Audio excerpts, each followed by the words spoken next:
Hello, welcome back to my channel. My name is B if you didn't know, and today at a request from a subscriber, I'm going to teach you how to be making these little seed bead branches that I put on a lot of my art necklaces. Mostly because I think I'm going to start doing art necklaces without them, and if you like them that much, then I'll teach you how to do your own. So let's get into it.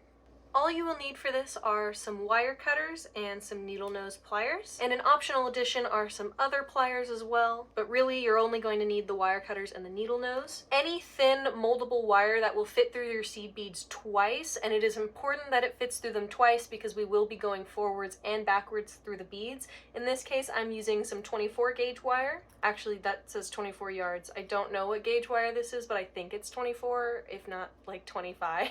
And of course some seed beads.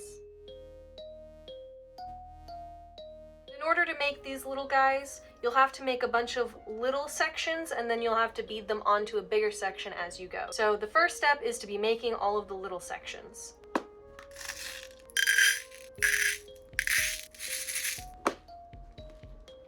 I went ahead and separated some beads from my little container. I put out some very, very light pink beads and some black beads so that you can tell where I'm putting each thing. And the measurements for this are not specific at all. It really just depends on what you want to make. And every time I make one of these, it's never planned out ahead of time. I just create as I go. So what you'll want to do is take a bit of your wire and snip it. And remember, these are the smaller sections, and however big you want your smaller section to be, double it because you're going to have to do it twice. You're gonna have to fold it like this. So getting started on each little sprig, what you're gonna want to do is take one bead and thread it through the wire until it's at the middle, and then you're gonna want to fold it where the middle is and isolate that little bead. And then you'll take both ends of the wire and you'll thread it through the next bead. And this is why it's important to make sure that your wire can fit through the bead twice, because we're going to be doing a lot of this. This is where the optional other pliers come in, because you can do this part with your hands, but just for ease I like to do it with the pliers. Grab onto both and then squeeze that little bead down. And then you'll thread on the next one the same way, like so.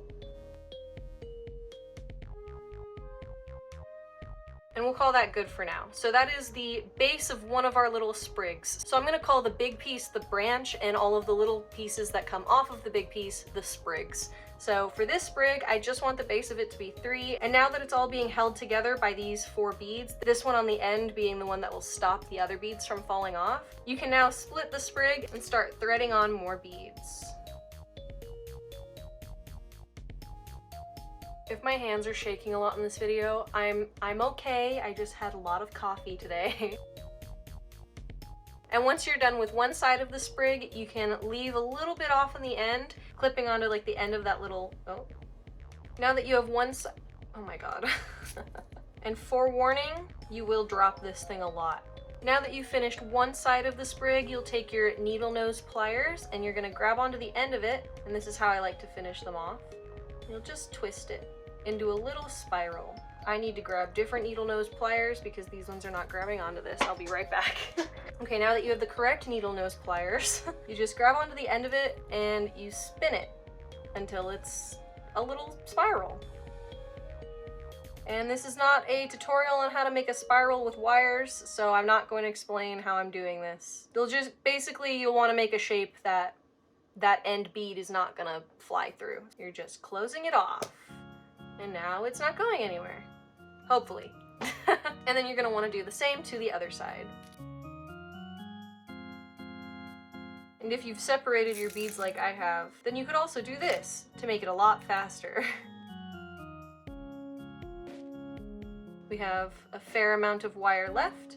We'll take our needle nose pliers again and just twist.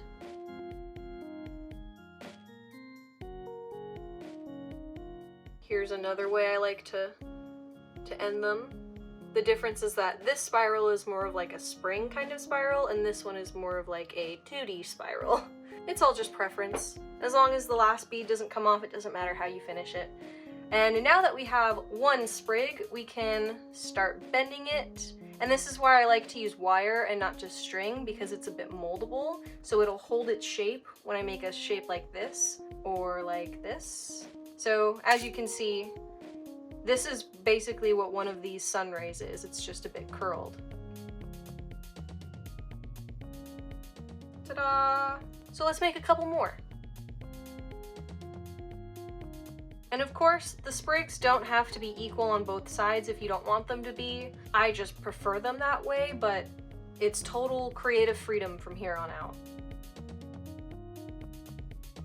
It's always good to have this part come out straight when you fold it, otherwise it ends up kind of like wonky like this, where it won't go past the fold. But, you know, not everyone's perfect, not everyone can do that. I obviously can't do it, so it doesn't matter too much.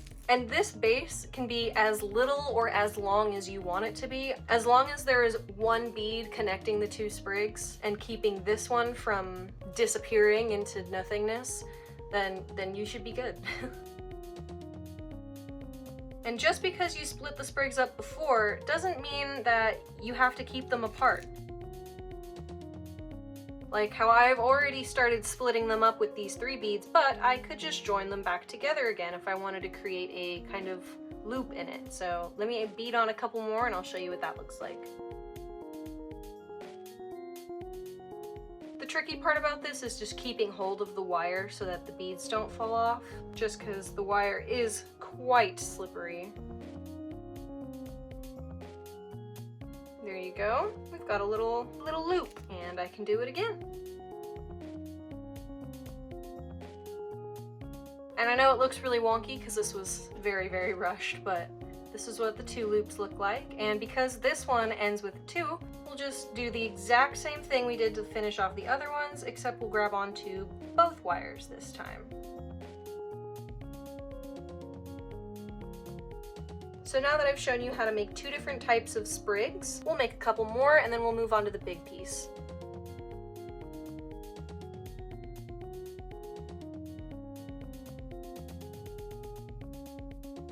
So I went ahead and made 5 different sprigs, some of them much, much bigger than others, and we're gonna start making the branch now. It's important to locate that first bead of each sprig because that's what's going to hold the sprig to the branch. So you'll want to cut a sizable piece of wire.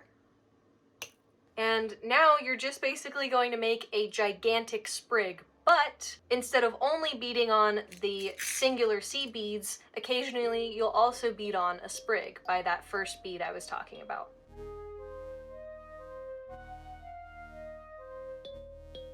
Be careful, because now that you have a very long piece of wire, it'll be really hard to control, especially because it's wire and it likes to keep the shape of the thing it was rolled up in. We're coming to a section where we're going to be beading on our first sprig. I've started the second half of this one, so we'll just take that first bead, bead it right on through.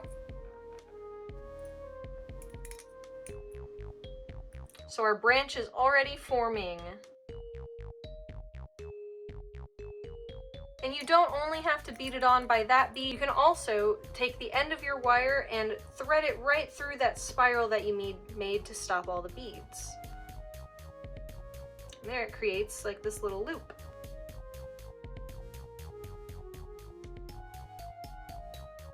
I know I said having these flat pliers is not mandatory, but I do highly recommend it just because it makes forcing those beads down on the string a lot easier, because you're not having to like slip along the wire with your fingers. So not mandatory, but highly recommended. And now we'll be beading on our second sprig.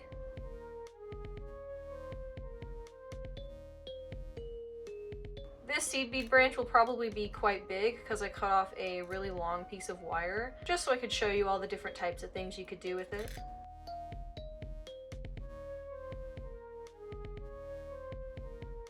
You'll also have to keep in mind that because the wire is so flimsy, it means that the branches themselves are quite fragile. So you could either swap for a much stronger wire that will be a bit harder to bend, or just keep in mind that you might have to keep molding it back into place if you wear the necklace or whatever you're going to put this on quite often. And here's a tip. When you're spiraling down that extra bit of wire to keep the beads on, you don't want to do it too tight, otherwise you won't be able to bend the wire. This is what we have so far, and I know it doesn't look quite like a branch yet, but that's because we still have to bend this, but I want to get this other branch filled first, so we're going to do that.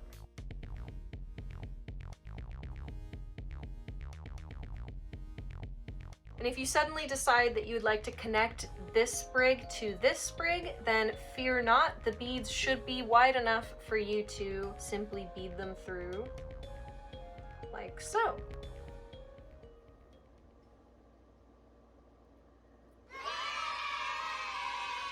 And when you do that, it'll create the illusion that one sprig is winding in and out of the other one.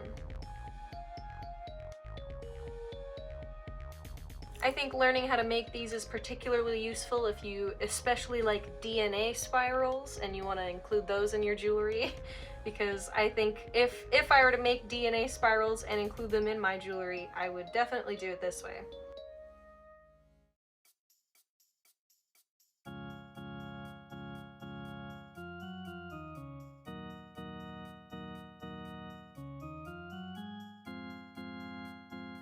It would seem that I picked just enough beads to finish this little project.